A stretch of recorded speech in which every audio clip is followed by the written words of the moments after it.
그런 소식을 들었는데요. 그 전에 이렇게 복음을 들었던 일들을 기억을 합니다.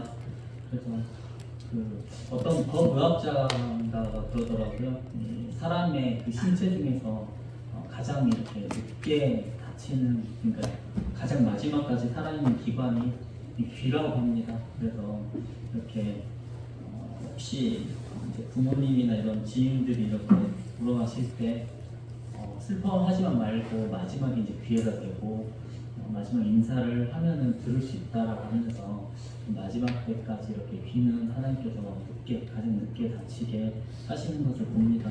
그래서 그 김용주 형제님 삼촌도 그 귀가 끼어 있어서 하나님 말씀을 듣고 천국의 소망을 가지고 이렇게 돌아가셨기를 생각을 하면서 기도하는 마음이 있습니다. 네. 제가 어제 우리 아이들 옷이랑 신발을 좀 살까 하고 이렇게 나갔습니다. 그래서 사실 아이를 키워보신 부모님들은 다 아시겠지만 잠깐 옷 사준 것 같았는데 또 작아졌다고 또 사내라고 이렇게 하지 않습니까? 그래서 이제 저희도 벌써 은호만 작년부터 올해까지 신발을 한 4번 바꿔준 것 같습니다. 그래서 작아졌다고 해가지고 새로 사주고 했는데요. 그래서 그때 좀 이제 아깝습니다. 이거 사주면은 저 지금 몇 달이나 갈까 이런 생각이 들어서 좀 아쉬웠는데요. 은준이도 마찬가지로 옷이 작아졌다, 새로 사달라 그래서 좀 아쉬웠는데 어제는 나가서 이렇게 고를 때 좀 비싼 걸 골라도 마음이 편했습니다. 이유가 뭘까요? 이유가 뭐였을까요? 네? 아빠가 물려받을 수 있어요. 키워보신 분들은 아시죠? 예. 근데 은준이가 커서 못 입겠다 싶으면은 그게 저랑 맞습니다, 사이즈가. 그래서 네가 못 입으면 이거 좀 좋은 거 사서 나나 우리 자매가 입으면 되지 이 생각이 들어서 좀 흔쾌히 샀고요. 은호도 똑같습니다. 저랑 이제 신발 사이즈 같은 걸 신습니다. 그래서 마음에 안 들면은 이거 나중에 아빠가 신으면 되니까 사라 이런 느낌으로 이제 좀 편하게 사서 줬는데요. 다음에는 한 치수 이제 큰 걸 사면 제가 못 신습니다. 그래서 벌써 그 아이들이 이만큼 자라고 했다 하는 생각이 있는데 그런 생각을 하면서 이제 말씀을 준비하는 가운데 아이들이 몸과 이 키가 이렇게 점점 자라가는데 거기에 맞는 그 지식과 그런 것들이 같이 더해져야 또 될 건데 내가 어떤 지식들을 아이에게 이렇게 줄 수 있을까 하는 생각들을 하면서 좀 걱정이 되는 부분도 같이 있었던 것 같습니다. 그래서 요즘은 그 지식에 대해서 좀 많이 생각을 합니다. 교회 가운데서도 때에 맞는 그리고 또 그 시기에 맞는 그런 지식들이 더해졌을 때 그 가운데 이제 지혜가 생기게 되고 그 지식이 없으면 그 지혜가 자라고자 해도 다시 이렇게 준비가 되어 있지 않기 때문에 그 지혜가 이렇게 쑥쑥 자라지 못하지 않나 하는 생각을 저 스스로도 좀 해봅니다. 그래서 지식이 우리 가운데 더해지는 것도 지혜를 더하는 것보다 더 중요한 그 두 가지를 이제 같이 가야 되는 일이라는 좀 생각을 합니다. 그래서 제가 생각했을 때 이제 어린 나이에 와서 성도님들한테 지혜를 전해주는 것은 쉽지 않은 일인 것 같고 저는 이제 좀 더 지식을 좀 전해드리면 좋지 않을까 하는 생각을 하는데요. 사실 지식이라는 게 전달할 때 제일 걱정되는 건 그렇습니다. 제가 이제 많은 지식을 갖고 와서 이렇게 전달을 한다고 하는데 저의 이 능력이 좀 부족하다 보니까 이제 성도님들 중에서 약간 지루해하시거나 이제 더 따뜻한 그 실내 온도로 인해서 잠이 오시는 분들이 있으면 이제 제 마음에 좀 부담이 있습니다. 그래서 저도 그렇더라고요. 이제 누군가한테 지식을 들을 때 이 지식이 나한테 필요하다라는 생각을 하지만 실질적으로 이제 그 지식을 들을 때 졸립니다. 그리고 또 잠도 많이 오고요. 그래서 어떤 지식들이 좋은가 했을 때 이렇게 제가 요 근래 누구랑 이렇게 얘기를 하다가 그 일본의 세 명의 그 일본 사람들이 가장 좋아하는 3명의 위인이 있습니다. 혹시 아십니까? 일본 사람들이 대부분 이제 일본 사람 한 100명을 모아놓고 자신이 가장 좋아하는 인물이 누구냐 이렇게 하면은 보통 이 세 명 중에 한 명을 꼽습니다. 혹시 아시나요? 가오가가 예스나는 설국 아닙니다. 노들사 아니, 우리나라가 세종대왕이랑 이순신이랑 뽑듯이 일본 사람들이 세 명을 뽑습니다. 아 도요토미 히데요시 네, 오다 노부나가랑 도요토미 히데요시랑 그 다음에 토쿠가와 이에야스 토쿠가와 이 세 사람을 뽑는데요. 자 이렇게 하면 이제 우리 그 성도님들이 뭔 소리지 이렇게 되는데 이제 이 오다 노부나가가 그 일본이 전국 시대 그러니까 나라가 뿔뿔이 흩어져서 한 나라라는 개념이 없을 때 이 오다 노부나가가 그 우연히 이제 원래는 그 네덜란드 상선이 이제 인도 쪽으로인가 가려고 하다가 일본이 좌초가 됐는데 거기에 이제 그 화승총이 실려 있었던 겁니다. 그래서 이 총을 발견하고 이 총을 이제 오다 노부나가가 가지게 되면서 이제 이 전국의 이 승기를 잡게 되면서 전국을 이제 통일을 시킵니다. 그리고 근데 이 사람이 갑자기 빨리 죽게 되면서 이제 그 뒤에 가신이었던 그러니까 신하였던 이제 도요토미 히데요시가 정권을 이어받게 되죠. 그래가지고 이제 그 정권으로 이제 저희 나라에 침략을 해서 이순신 장군 있게 되는 그 임진왜란이 있게 됩니다. 그래서 이 임진왜란을 끝으로 이제 도요토미 히데요시가 죽고 마지막까지 기다렸던 이 도쿠가와 이에야스라는 사람이 이제 전국을 잡게 되면서 그로 인해서 이제 일본이 한 나라라는 개념을 통해서 이렇게 흘러가는데요. 그냥 오다 노부나가 뭐 이런 얘기를 하면 재미가 없는데 우리나라를 침략했던 도요토미 히데요시다. 그러면 이제 사람들이 이제 좀 흥미를 갖는 것 같습니다. 그래서 우리나라랑 어떤 연관이 지어지는, 그러니까 나랑 어떤 그 연관이 지어지는 지식들이 있으면 조금 더 그 지식을 들을 때 좀 흥미를 갖게 되는 것 같습니다. 그래서 성경의 이런 일들도 마찬가지지 않을까 생각을 합니다. 우리가 이런 그 성경의 어떤 이야기들이나 어떤 지식들을 들을 때 그거를 나와 아니면 내 주변과 이렇게 연관을 시키게 되면 그 지식이 조금 더 나에게 쓸모 있는 지식처럼 보이지만 이게 전혀 나랑 관계가 없다라거나 저 지식이 나랑 무슨 관계가 있지라는 그런 의문이 들기 시작하면 그 시간이 전혀 무의미하고 또 관심을 갖지 않게 되는 그런 시간이 아닐까 생각을 합니다. 그래서 여러분들도 이 시간에 이제 저의 그 말주변이 좀 부족하다 보니까 여러분 스스로 자신의 그 어떤 그 모습들과 좀 연관을 시키면서 이 이야기들을 같이 가면 좋지 않을까 생각을 합니다. 이제 그 앞에 나와 있죠. 그 사사기라고 이제 창세기, 출애굽기, 레위기, 민수기, 여호수아. 그래서 이 다음에 이제 사사기라는 성경이 나오게 되는데요.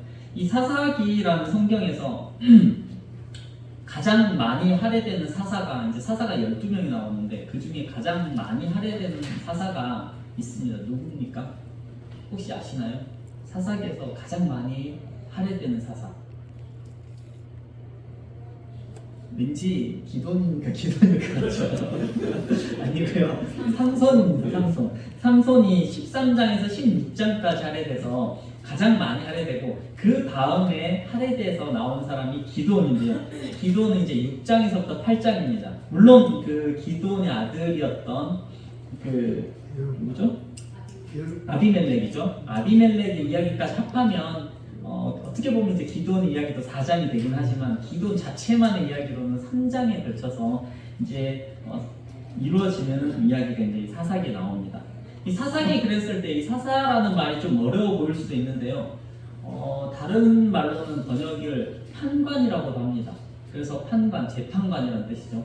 그래서 제사장과 재판관 어떻게 보면 이제 그 정치와 그 종교를 이렇게 통합해서 하는 지도자, 그렇지만 왕은 아닌. 그래서 하나님을 통해서 이 일들을 담당하는 사람을 이제 보통 사사라고 이렇게 이 시대에 불렀습니다. 그래서 이 사사 시대는 여호수아가 죽고 난 이후부터 그 다음에 이제 그 사무엘을 통해서 사울이라는 왕이 나오기 직전까지는 이제 사사 시대라고 얘기를 합니다. 그래서 이 사사기가 이제 여호수아가 이스라엘을 가나안 땅으로 이렇게 인도한 뒤에 그 뒤에 왕이 없던 시절을 이제 이 사사기에 기록이 되어 있습니다. 그래서 이 중에서 이제 그 기도원의 이야기를 제가 조금 이렇게 하려고 하는 건 저희가 이제 수요일날 이렇게 기도원에 대한 이야기들이 쭉 진행이 됐었는데요. 이 기도원이라는 사람이 저도 이렇게 좀 같이 공부를 하면서 많이 좀 묵상을 하게 되는 부분들이 있었던 것 같습니다. 그래서 제가 좀 묵상했던 부분들을 같이 좀 정리해서 얘기를 하면서 성도님들과 나누고자 하는 마음이 있습니다.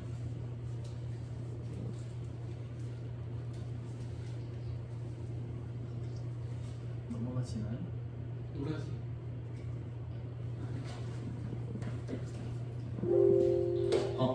됐습니다.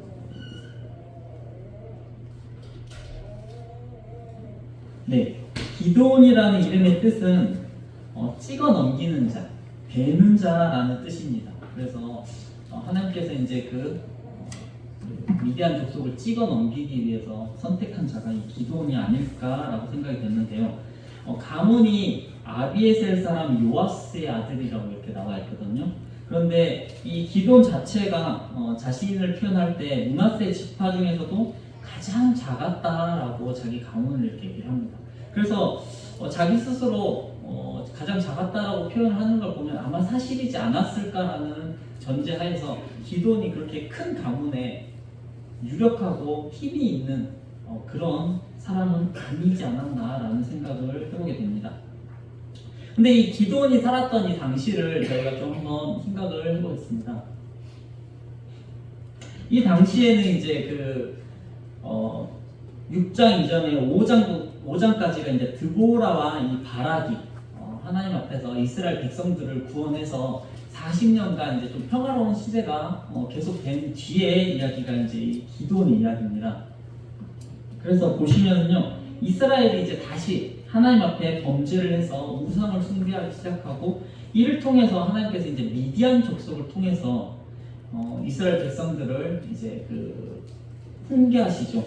그래서 7년 동안 극심한 억압을 받았는데요. 이때 그 표현을 하기를 메뚜기 떼가 와서 모두 이렇게 쓸어버리는 것처럼 하나도 남김이 없이 미디안 사람들이 이스라엘 백성들을 약탈을 했다라고 표현을 하고 있습니다. 그래서 이때 이 비참한 상황을 볼 때 이스라엘 백성들이 자기 땅이 있고 자기의 어떤 그 소산이 있음에도 불구하고요, 미디안 백성들을 피해서 산속 동굴이나 산성에 숨어 지냈다라고 이렇게 되어 있는데요. 사실 이 미디안 사람들이 와서 했던 이런 그 약탈은 저희 나라는 아마 좀 어떻게 보면 저희 나라는 알 수 있을지도 모르겠다는 생각이 드는 게, 이 몽골 사람들이 똑같습니다. 이 유목민족들이 이런 식으로 이제 다른 사람들을 약탈을 한다고 하더라고요. 그래서 몽골도 이제 유목민족이다 보니까 한번 싹 쓸고 지나가서 1년 뒤에 다시 그곳이 풍족해져서 어떤 그 약탈할 것이 생기면 다시 이제 와서 그곳을 약탈하면서 이렇게 계속 도는 삶을 사는 게 몽골이라고 합니다. 그래서 우리나라는 이제 고려시 때부터 몽골한테 어마어마한 피해를 입었지 않습니까? 그래서 이때 있었던 것처럼 이스라엘 백성들도 동일하게 어마어마한 약탈을 당하면서 이렇게 살게 됐습니다. 그래서 이 시대에 정말 이제 또 하나님 앞에 이렇게 부르짖게 되었을 때 나타난 사람이 바로 이 기드온이라는 사람인데요. 사실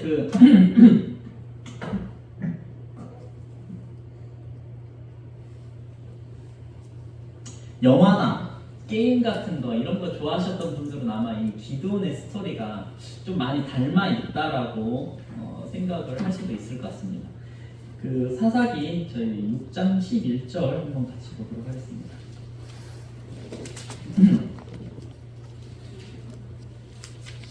네, 사사기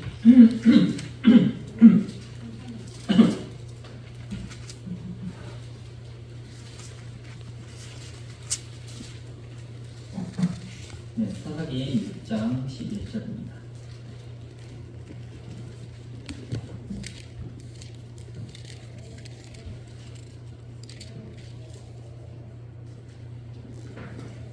네, 다 찾으셨으면 제가 읽도록 하겠습니다. 여호와의 사자가 아비에셀 사람 요아스에게 속한 오브라에 이르러 상수리 나무 아래 앉으니라. 마침 요아스의 아들 기드온이 미디안 사람에게 알리지 아니하려 하여 밀을 포도주 틀에서 타작하더니 라고 이렇게 되어 있는데요. 이 장면이 이제 6장 초반에 하나님의 사자가 기드온을 이렇게 부르는 장면입니다. 사실 이 장면을 보면서 저는 좀 그 영화 같은 데서나 이런데 어떻게 보면 그 어떤 판타지 게임 같은 데서 나오는 그런 장면 같은 생각이 들었는데요. 기드온이 어떻습니까? 미디안 사람들한테 애초에 어떤 대항을 하거나 저항할 생각 없이 조금이라도 이제 자기 소산을 아끼기 위해서 포도를 수확해야 되는 데서 밀을 이렇게 몰래 숨어서 수확하면서 이 밀을 어떻게든지 자신의 식량으로 삼고자 해서 이렇게 그냥 하나의 어떤 그 일개 사람으로서 이렇게 살아가고 있는데 이때 이 사자가 나타나서 갑자기 얘기를 하게 됩니다. 12절에서 뭐라고 하냐면요. 여호와의 사자가 기드온에게 나타나 이르되 큰 용사여 여호와께서 너와 함께 계시도다라고 이렇게 합니다. 기드온이 이제 그 정말 볼품없이 이렇게 숨어서 몰래 추하게 어떻게 보면 좀 추하죠. 추하게 이렇게 타작을 하고 있는데 갑자기 여호와의 사자가 나타나서 이렇게 얘기를 하는 겁니다. 큰 용사요. 그러니까 기드온이 이때 마음이 어땠을까? 그래서 제가요? 라고 하지 않았을까라고 이렇게 생각이 됩니다. 전혀 이제 그 자신의 인생 계획에는 내가 어떤 큰 용사라거나 어떤 그런 그 어마어마한 어떤 그 영화 같은 데서 보면 이제 그 마왕을 무찌르는 그런 내가 용사로서의 이런 삶을 살아가야 되겠다는 그런 인생 계획이 전혀 없었을 것 같은 이 기드온인데 이 기드온 앞에 갑자기 하나님의 사자가 나타나서 너는 용사다. 네가 하나님과 함께 할 거고 그렇게 되었을 때 하나님께서 너를 구원자로서 이스라엘의 구원자로서 쓰실 거다라고 이렇게 얘기를 하게 되는 것을 보게 됩니다. 사실 이 모습을 보면서 저희의 삶도 많이 닮아있지 않을까 하는 생각을 해보게 됐습니다. 저희도 어떻습니까? 그냥 세상 가운데서 그냥 하루하루 이렇게 살아가는 자였는데 그 앞에 하나님께서 저희를 큰 자라고 이렇게 하면서 부르셨던 것들을 생각을 해보게 됩니다. 그래서 이 기도의 모습을 보게 될 때요, 저희와 많이 닮아있는 그런 모습이라고 생각이 되어지는 것들이 있는 것 같습니다. 그래서 14절에서도 얘기를 합니다. 너는 가서 이 너의 힘으로 이스라엘을 미디안의 손에서 구원하라라고 이렇게 얘기를 하고 있습니다. 기드온의 입장에서 생각을 했을 때는 내가 힘이 없어서 포도주 틀에서 타작이나 하고 있는 사람인데 내 힘으로 가서 이스라엘을 구원하라라고 얘기를 하는 것을 봅니다. 이때 기드온의 반응은 당연히 저였어도 의심부터 하지 않았을까라는 생각이 듭니다. 정말 이 사람이 하나님의 사자가 맞는지 아니면 그냥 정신이 나간 어떤 미친 사람이 와가지고 나한테 헛소리를 해서 나의 그 이 아까운 생명을 미디안의 손에 이렇게 던져버리게 되는 이런 실수를 하는 건 아닐까라는 의심이 들지 않았을까라고 생각이 듭니다. 그래서 기도는 제가 그 사람이 정말 맞습니까? 그리고 제가 그 일을 할 수 있는 사람이 맞는지 라는 그런 의심이 들어서 17절에 내가 주께 은혜를 얻었사오면 나와 말씀하신 이가 주 되시는 표징을 내게 보이소서. 한마디로 증명을 하라는 겁니다. 그래서 기드온이 표징을 구하고요. 이때 기드온에게 보여주신 표징이 무엇인가 했을 때요, 그 바위에다가 국과 고기와 이 무교병을 갖다 놓았을 때 이 바위에서 불이 나와서 이것들 모두 사르는 그런 표징을 보여주시는 것을 보게 됩니다. 그래서 기드온이 이 표징을 가지고 이제 하나님 앞에 이렇게 나아가면서 하나님께 받은 첫 번째 명령이 무엇인가 했을 때 25절에 또 나와 있습니다. 25절에 보면 바알의 제단을 헐며 그 곁에 아세라상을 찍으라고 이렇게 얘기를 하면서 이 당시에 이제 이스라엘 백성들이 누구를 섬겼습니까? 하나님을 섬기지 않고 바알을 섬기는 그 신상을 가지고 있었습니다. 그래서 이 바알 신상을 찍어 바알을 헐고 바알의 제단을 헐고 아세라상을 찍으라고 했을 때 이제 기드온이 이 말을 듣고 따르긴 했습니다. 그랬는데 이 따르긴 했는데요, 기드온이 아직 그 자신이 없어서 밤에 이렇게 가서 몰래 이 일들을 행하게 됩니다. 그래서 이 일들을 보고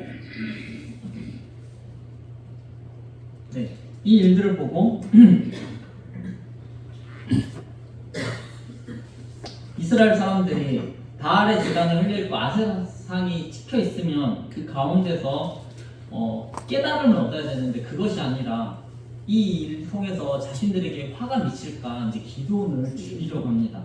그래서 이때 기도원의 아버지가 만약에 바알이 진짜 신이라면 바알이 직접 기도원을 벌하지 않겠느냐라고 이렇게 얘기를 하면서 바알이 기도원과 더불어 다투고 싸워서 자신의 그 신임을 증명할 거다라고 얘기를 하면서 너희들이 싸울 이유가 없다라고 하면서 이제 여룻바알이라고 기도원을 보내게 됩니다. 그래서 기도원에게 어떻게 보면 저희에게도 이런 이름이 필요하지 않을까라는 생각을 해보게 됩니다. 우리 가운데서요 사탄이 우리와 싸우고 겨루게 될 것이다. 그러니까 사탄이 어떻게 보면 우리를 대적해야 될 상대라고 이렇게 생각이 되어질 만큼 저희가 그런 사탄 앞에서 어떤 일들을 행해 갔을 때 그 사단이 우리의 일을 적으로 삼지 우리가 아무 일도 하지 아니하고 이렇게 이스라엘 백성들처럼 잠잠히 있었다면 그 어떤 칭호도 얻지 못하게 되는 것을 생각해보게 됩니다. 그런데 기도원이 아세라상을 찍고 그 제단을 헐었을 때 바알이라는 신과 대적하는 그렇게 돼서 적이라는 그 칭호를 얻게 되는데요. 저희 가운데서도 마찬가지가 아닐까 생각이 듭니다. 그래서 기도원이 이 일들을 행했을 때 여룻바알이라는 칭호를 얻으면서 그 가운데서 그 역사가 시작이 되는 것을 보게 됩니다. 그래서 이제 기도원이 이 일들을 통해서 하나님 앞에서 힘을 얻고 이제 드디어 미디안과 싸우기 위해서 이렇게 나아가는 모습을 보게 되는데요. 이때 이제 군사들을 소집을 합니다. 그래서 여러분들이 잘 아시는 대로 그 뒤에 일이 어떻게 되냐 했을 때요. 잘 넘어갔나요? 죄송합니다. 그 뒤에 이제 그 뒤에도 이제 기도원이 확증을 얻고자 해서 양털 문치 이 일도 또 어떻게 보면 이제 이렇게 아세라상을 찍고 그 다음에 또 이스라엘 백성들이 모였으면 그냥 나아갈 법도 한데 기도원이 다시 한번 이제 확증을 요청을 하게 됩니다. 그래서 어떻게 합니까? 양털 문치를 이제 마당에 이렇게 놔두고 만약에 하나님께서 정말 나를 위해서 이 일들을 허락을 하셨으면 바닥은 다 젖고 양털 문치는 젖지 않게 해주십시오. 그리고 나서 하나님께서 그렇게 행하셨을 때 또 반대로 한 번 더 또 요청을 합니다. 양털 뭉치만 젖고 이번엔 바닥을 젖지 않게 해주십시오. 이렇게 두 번에 걸쳐서 기도원이 하나님 앞에 나아가게 될 때 하나님께서 또 이 일들을 다 들어주시면서 그래 네가 원하는 표징들을 내가 다 보여주겠다라고 이렇게 얘기를 하시는 것을 보게 됩니다. 사실 제가 생각을 했을 때는 어떻게 보면 한 번 이렇게 해서 양털 뭉치로 한 번 해주셨으면 네 하고 갈 것 같은데 모르겠습니다. 기도원 같은 경우는 정말 확신이 필요했었나 봅니다. 그래서 두 번이나 이렇게 확증을 요청을 하고 이 가운데서 하나님께서 보여주신 것을 보고서야 이제 움직이게 되는데요. 저희가 그 청년의 시간에 공부하는 그 과정 속에서 이제 기도원이 나오는데 그 영상에서 이제 그 형제님께서는 하나님 앞에 어떤 것들에 대한 확정을 구할 때 불가능한 일들로 구하라고 이렇게 얘기를 하더라고요. 그래서 예를 들어서 하나님 제가 이 일을 하기를 원하시면 오늘 예를 들어서 우연히 지나가다가 차영재님을 만나게 해주십시오.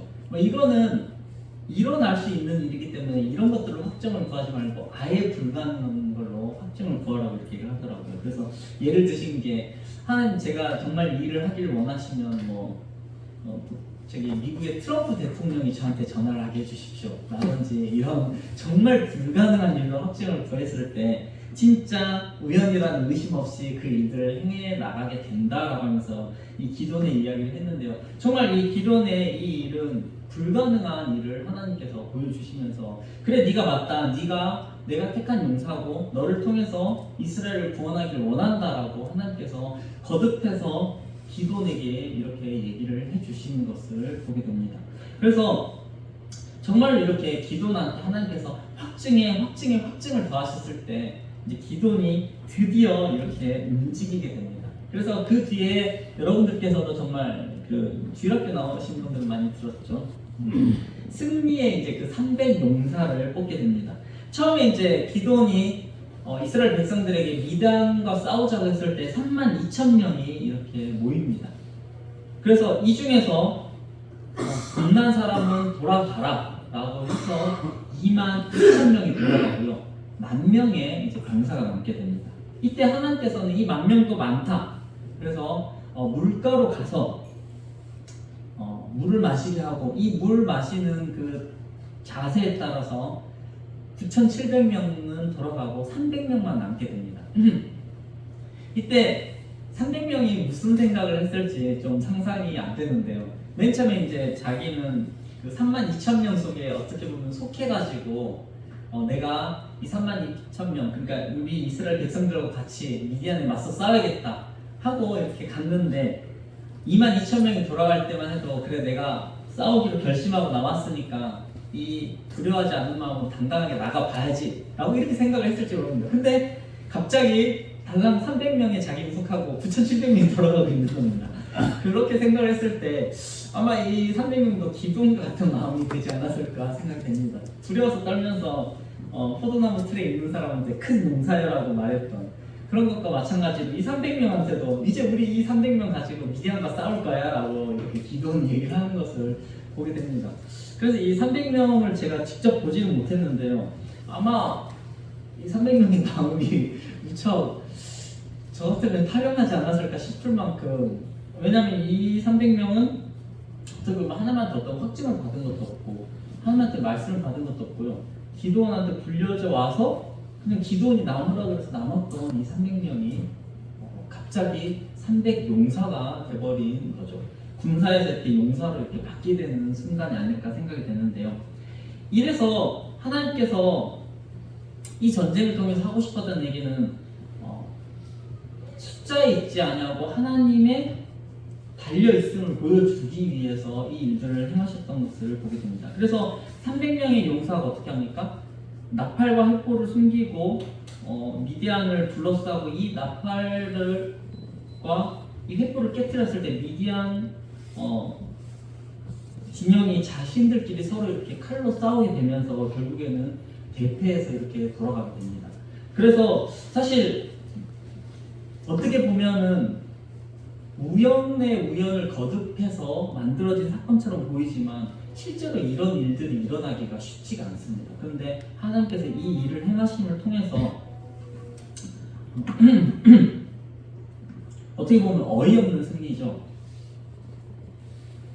그런데 이 일을 볼 때 하나님께서 이 일을 먼저 얘기를 하셨던 것을 생각을 해보게 됩니다. 저희가 6장 16절을 한번 다시 보도록 하겠습니다.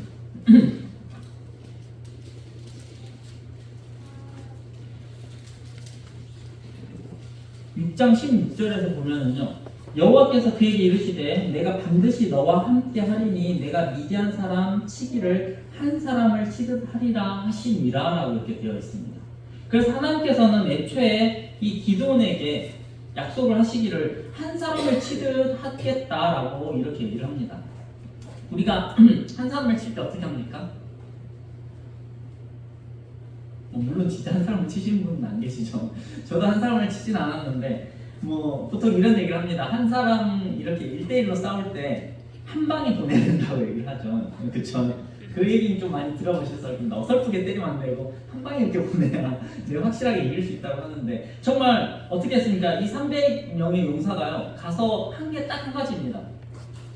횃불을 한 방에 이렇게 깨뜨린 거죠. 항아리 속에 숨어있던 이 횃불을 한 방에 깨뜨렸을 때 어떻게 했습니까? 그 미디안 그 수십만의 이 군대가 다 무너지는 것을 보게 됩니다. 그래서 하나님께서는 벌써 애초에 한 사람을 치듯 하겠다라는 게 이게 비유적으로 말씀하신 게 아니라 실제로 그렇게 이 승리를 가져올 것을 약속을 하셨던 것을 보게 됩니다.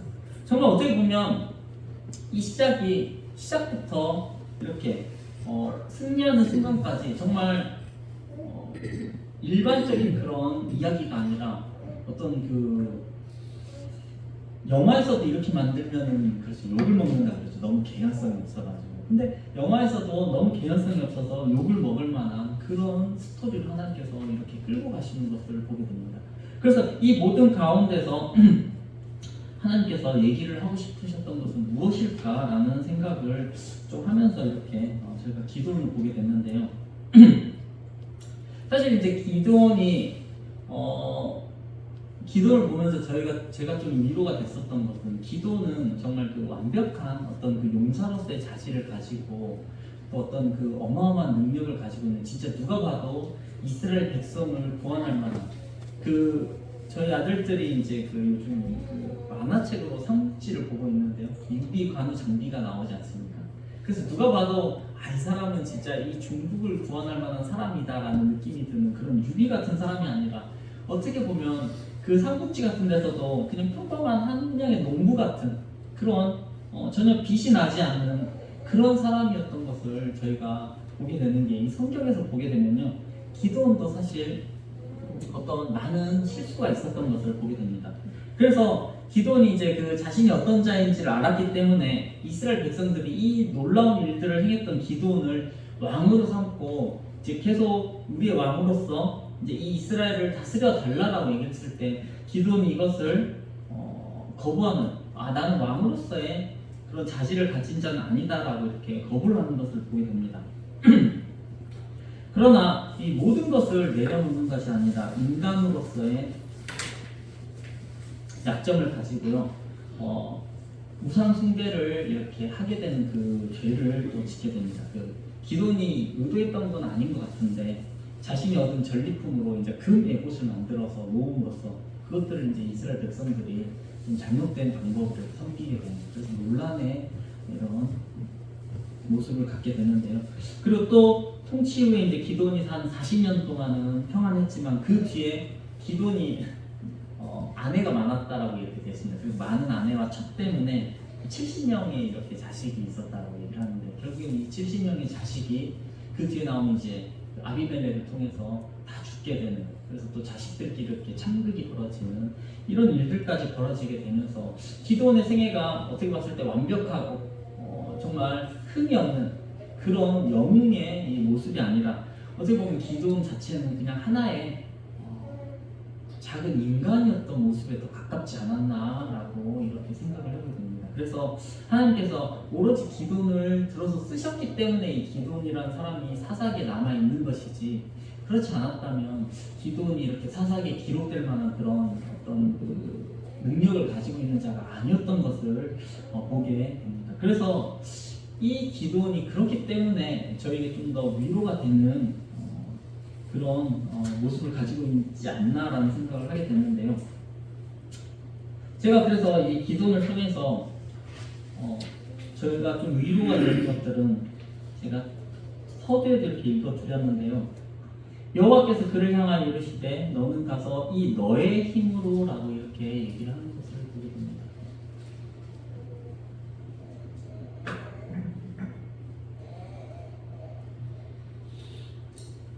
이것이 무엇인가 했을 때요, 저희가 이렇게 말씀을 본 대로 기도원이 어떤 사람이었습니까? 정말 영웅이 아니라 작고 연약하고 그리고 또 담대하지 못해서 하나님께서 명령하셨음에도 불구하고 그 아세라상을 찍을 때도 밤에 몰래 숨어서 하고, 또 그것으로도 확신이 없어서 또 표징을 구하고 그랬던 이 기도원인데요, 하나님께서는 이렇게 6장 14절에서 얘기를 하시는 게 너의 힘으로 내가 구원하겠다라고 이렇게 얘기를 하시는 것을 보게 됩니다. 그래서 하나님께서는 하나님의 힘으로 모두 다 하기 때문에 기도원의 어떤 힘이나 기도원을 무시하는 것이 아니라 기도원의 힘을 쓰시기를 원하셔서 기도원을 부르셨던 것을 보게 됩니다. 그래서 하나님께서는 너 아니면은 그냥 아무나 누구나 써서 그냥 세워놓으면 돼 라는 어떤 그 허수아비 같은 모습의 기도원을 말씀을 하시는 것이 아니라, 정말 그 기도원 너라는 사람, 그리고 너 안에 있는 그 힘, 그것을 내가 쓰기를 원한다고 기도원 한 명한테 정말 나는 네가 필요하다라고 이렇게 얘기를 하시는 하나님의 모습을 보게 됩니다. 우리도 마찬가지가 아닐까라고 생각됩니다. 하나님께서 너 아니면 난 다른 사람 구원하면 돼. 너 아니면 내가 다른 사람을 통해서 이 일을 하면 돼라고 그냥 어떻게 보면은 쉽게 바꿔 끼울 수 있는 어떤 그 부속품처럼 저희에게 대하시거나 말씀하시는 게 아니라는 겁니다. 기돈이 정말 그 안에 가진 것도 없고 그 안에 어떤 강한 어떤 그 의지나 어떤 그런 그 능력이 없었음에도 불구하고요. 하나님께서는 부르실 때 너는 가서 너의 힘으로 이 모든 것들을 이루라. 그리고 그럴 때 내가 도와주겠다라고 이렇게 말씀을 하시는 모습을 보게 됩니다. 그래서 우리에게도 이게 동일한 말씀이 아닐까라고 생각이 됩니다.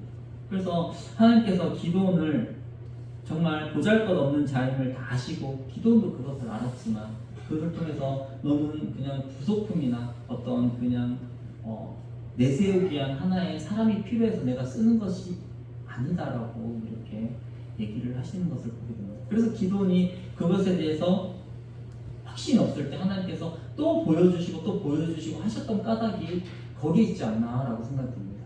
만약에 하나님께서 그렇게 생각을 안 하셨다면 맨 처음에 기도원에게 내가 분명히 바위에서 불이 나서 모든 것을 태우는 그 능력을 보여줬는데도 너 왜 나 못 믿어? 그러면은 네가 아니라 내가 다른 사람을 쓸게 라고 하고 기도원을 버릴 수도 있지 않았을까 생각이 됩니다. 그리고 또한 양털을 놓았을 때도 마찬가지입니다. 양털을 놓았을 때도 아니 한 번 했는데 못 믿어? 또 해줘야 돼? 라고 하면서 이렇게 믿음이 없으면 내가 널 어떻게 쓰겠니? 차라리 내가 다른 사람 쓸 테니까 넌 됐다 하고 버릴 수도 있었을 겁니다. 근데 그 다음에 또 보여주시고 그것으로도 또 기도원의 마음이 확신이 없는 것을 봐서 또 미디안 사람들한테 가서 미디안 사람들의 꿈을 듣게 하면서 하나님께서 어떻게 이 일들을 행하실지를 또 미디안 사람의 입을 통해서도 얘기를 하시는 것을 보게 됩니다. 그래서 이 기도원에게만 그런다 했을 때요, 하나님께서 모세에게도 동일하게 하셨고요, 그리고 하나님이 부르셨던 그 자들에게 동일하게 하셨던 것을 보게 됩니다.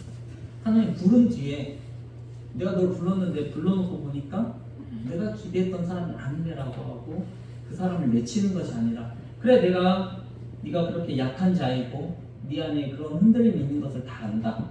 그럼에도 불구하고 내가 너를 불렀다라고 이렇게 하나님께서는 얘기를 하시는 것을 보게 됩니다. 그래서 우리가 기도원을 볼 때 왜 이런 자를 불렀을까라고 생각할 수 있게 되는데요. 우리에게도 동일한 것 같습니다. 하나님께서 왜 나 같은 자를 불렀을까 했을 때 동일한 대답이 되지 않을까라는 생각을 하면서 이 기도원을 보게 되는 마음이 있습니다. 그래서 정말 하나님께서 기도원을 부르셨던 것처럼 저희를 부르셨고요. 또 하나님께서 모세를 부르셨던 것처럼 저희를 불렀고요. 그리고 또 하나님께서 그들을 포기하지 않으셨던 것처럼 또 저희를 포기하지 않으시는 게 아닐까 하는 생각을 하면서 정말 하나님 앞에 불려진 것이 오로지 하나님의 은혜고 또 하나님께서 저희를 어떻게 쓰시는지 포기하지 않고 끝까지 놓지 않으시는 이 하나님의 마음을 생각할 때 저희가 또 하나님 앞에 나아가고 또 실수 가운데서도 하나님 앞을 떠나지 않을 수 있는 힘이 되지 않을까 하는 생각을 하면서 이 기도원을 좀 보게 됐습니다. 그래서 이 기도원이 단지 몇천 년 전에 살았던 사사기 인물이 아니라 동일하게 오늘에도 동일한 그 우리의 어떤 그 믿음의 동지 같은 마음으로 또 기도원을 볼 때 또 좋은 간증으로서 우리에게 남게 되지 않을까 하는 생각을 하게 됩니다. 그래서 저 역시도 좀 허물이 많은 자로서 기도원을 보면서 위로가 되는 시간이었던 것 같습니다. 네, 오늘 말씀은 여기서 줄이도록 하겠습니다.